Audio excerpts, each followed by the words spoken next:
কলকাতা টিভিতে আপনাদের সকলকে স্বাগত। আপনাদের সঙ্গে রয়েছে আমি অঙ্কুর। আসছি এই মুহূর্তের গুরুত্বপূর্ণ খবরে। সংসদে ধ্বনি ভোটে নির্বাচিত স্পিকার ওম বিড়লা। ধ্বনি ভোটে নির্বাচন নিয়ে প্রশ্ন তুলল ইন্ডিয়া শিবির। স্পিকার নির্বাচনের সময় ডিভিশন চায় বিরোধীরা। প্রোটেম স্পিকারের কাছে ডিভিশন চাওয়া হয়েছিল বলেই দাবি করা হচ্ছে ইন্ডিয়া শিবিরের পক্ষ থেকে, কিন্তু একাধিক সাংসদ ডিভিশনকে মান্যতা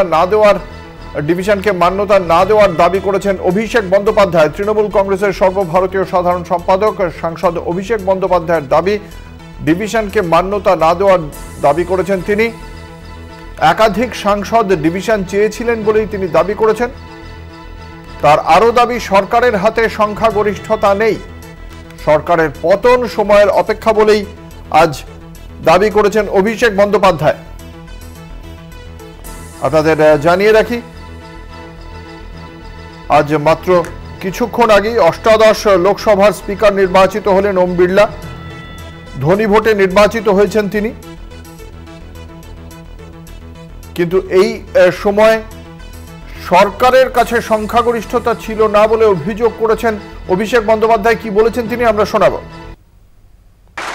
নিয়ম হচ্ছে, লোকসভার কার্যপ্রণালী যদি আপনি দেখেন, একজন সদস্য যদি ডিভিশন চায় তাহলে অধ্যক্ষকে, এক্ষেত্রে প্রোটেম স্পিকার, তাকে ডিভিশন অ্যালাউ করতে হয়।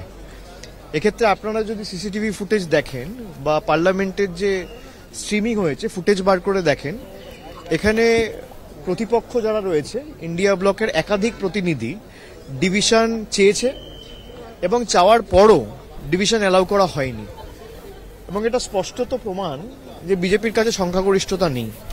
সুতরাং এই যে সরকার চলছে, এটা অবৈধ, অনৈতিক, আনকনস্টিটিউশনাল গভর্নমেন্ট, এবং এই সরকারের পতন সময়ের অপেক্ষা।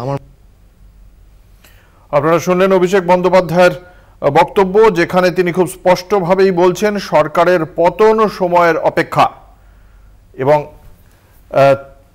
একাধিক সাংসদ তারা ডিভিশন চেয়েছিলেন, অর্থাৎ ভোটাভুটি চেয়েছিলেন প্রোটেম স্পিকারের কাছে, কিন্তু প্রোটেম স্পিকার তাকে মান্যতা দেননি বলেই দাবি অভিষেক বন্দ্যোপাধ্যায়। মূলত ডেপুটি স্পিকার পদ বিরোধীদের না দেওয়ার কারণেই ইন্ডি জোটের পক্ষ থেকে স্পিকার পদে লড়াইয়ের সিদ্ধান্ত হয়েছিল। যদিও কংগ্রেস এককভাবে কে সুরেশকে প্রার্থী ঘোষণা করায় সাময়িকভাবে শরিকের পক্ষ থেকে ক্ষোভ প্রকাশ করে, যদিও সেটা পরবর্তীকালে মিটমাট হয়ে যায় আলোচনার মাধ্যমে। কিন্তু শেষ পর্যন্ত ওম বিড়লার বিরুদ্ধে কে সুরেশের এই যে প্রার্থীপদ, তার প্রেক্ষিতে ভোটাভুটি চাওয়া হয়নি। ধ্বনি ভোটের মাধ্যমেই ওম বিড়লাকে স্পিকার পদে বেছে নেওয়া হয়। তারপর প্রধানমন্ত্রী নরেন্দ্র মোদী এবং বিরোধী দলনেতা হিসেবে রাহুল গান্ধী, তারা দুজনেই গিয়েছিলেন এবং স্পিকারকে অভিনন্দন জানান ওম বিড়লাকে। কোটার 3 বারের সাংসদ, রাজস্থানের কোটার 3 বারের সাংসদ ওম বিড়লা। ভোটাভুটি হলে ফলাফল অবশ্যই শাসক এনডিএ শিবিরের দিকেই থাকতো, কারণ তাদের জয় নিয়ে কোনো সংশয় ছিল না।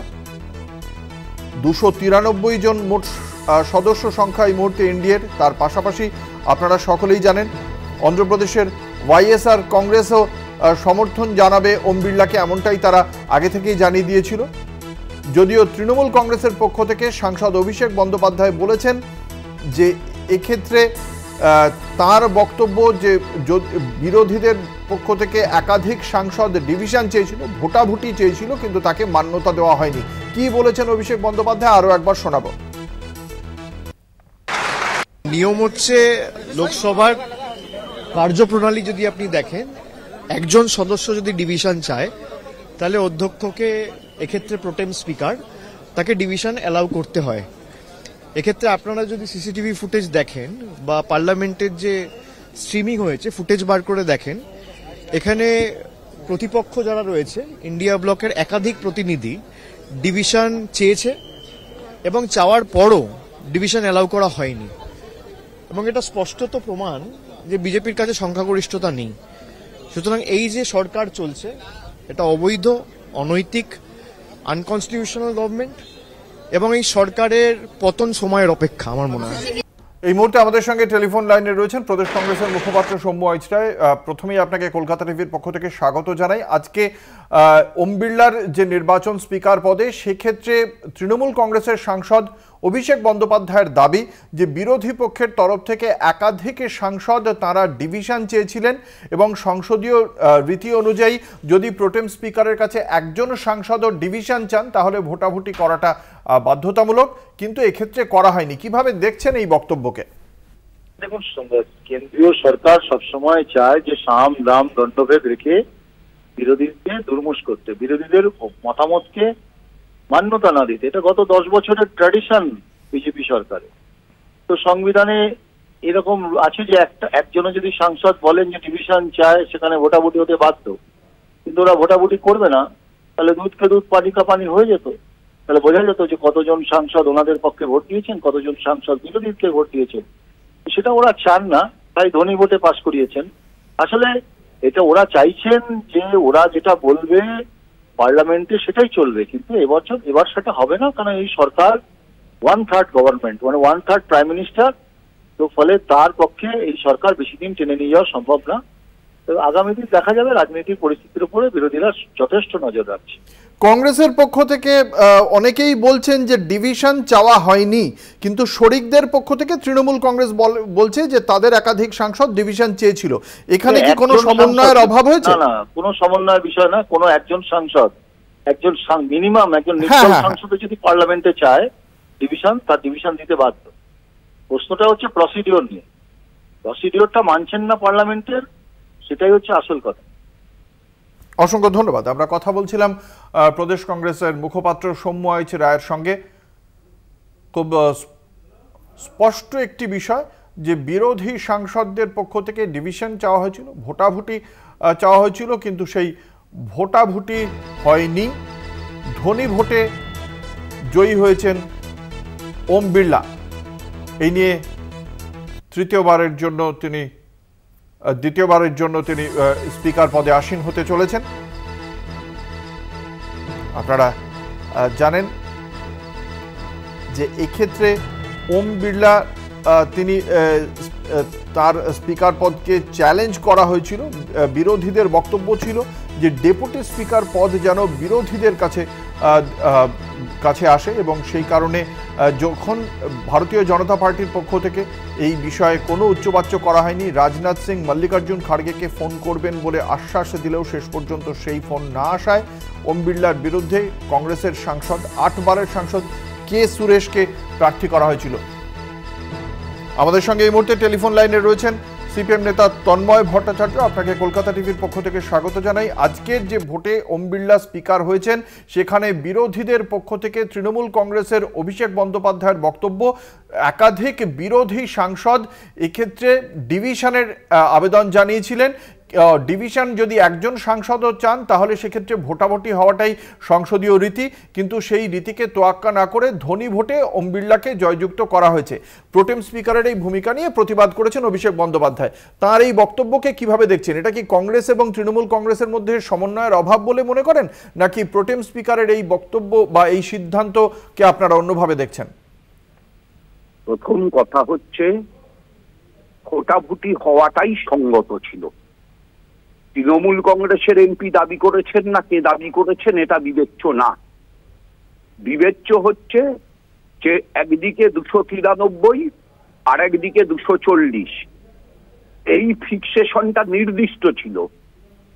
ওই 293 এর 293 ওম বিড়লাকে ভোট দিতেন, বা এই 240 এর 240 সুরেশকে ভোট দিতেন, এটা নিশ্চিত করার গ্যারান্টি কেউ কাউকে দেয়নি।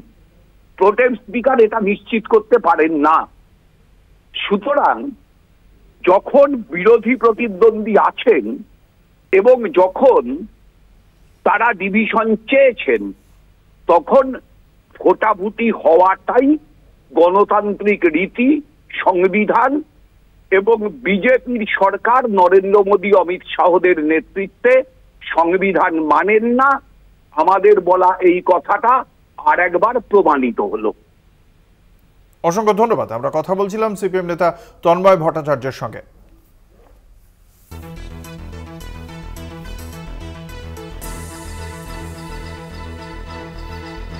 কি বলেছেন অভিষেক বন্দ্যোপাধ্যায় আরো একবার শোনাবো দর্শকদের। নিয়ম হচ্ছে লোকসভার কার্যপ্রণালী যদি আপনি দেখেন, একজন সদস্য যদি ডিভিশন চায় তাহলে অধ্যক্ষকে এক্ষেত্রে প্রোটেম স্পিকার তাকে ডিভিশন অ্যালাউ করতে হয়। এক্ষেত্রে আপনারা যদি সিসিটিভি ফুটেজ দেখেন বা পার্লামেন্টের যে স্ট্রিমিং হয়েছে ফুটেজ বার করে দেখেন, এখানে প্রতিপক্ষ যারা রয়েছে ইন্ডিয়া ব্লকের একাধিক প্রতিনিধি ডিভিশন চেয়েছে এবং চাওয়ার পরও ডিভিশন অ্যালাউ করা হয়নি, এবং এটা স্পষ্টত প্রমাণ যে বিজেপির কাছে সংখ্যাগরিষ্ঠতা নেই। সুতরাং এই যে সরকার চলছে এটা অবৈধ, অনৈতিক, আনকনস্টিটিউশনাল গভর্নমেন্ট, এবং এই সরকারের পতন সময়ের অপেক্ষা আমার মনে হয়। আপনারা শুনলেন অভিষেক বন্দ্যোপাধ্যায়ের বক্তব্য। তিনি বলছেন সংখ্যাগরিষ্ঠতা নিয়ে নিশ্চিত ছিল না এই সরকার এবং সেই কারণেই তারা ধ্বনি ভোটেই এগিয়েছে, ভোটাভুটিতে যায়নি।